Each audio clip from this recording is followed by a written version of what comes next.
বনি ইসরাইলের মধ্যে জুরাইস নামে বিখ্যাত একজন বুজুর্গ ছিল।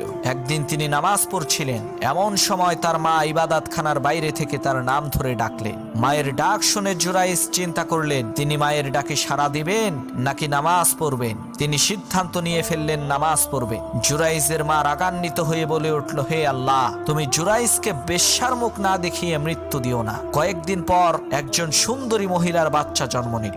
লোকেরা তাকে জিজ্ঞেস করলো এই বাচ্চার বাবাকে। সে বলল এটা জুরাইসের নাজায়েজ সন্তান। এই কথা শুনে লোকেরা জুরাইসকে ভণ্ড দরবেশ মনে করে তার ইবাদতখানা ভেঙে চুরমার করে ফেললো। এদিকে জুরাইস আকাশের দিকে দুইখানা হাত তুলে আল্লাহর কাছে বলল, হে আল্লাহ, তুমি আমাকে মানুষের সামনে অপমান অপদস্থ করো না। শত শত মানুষের সামনে জুরাইস বাচ্চাটিকে বলল, তোমার বাবাকে বলো।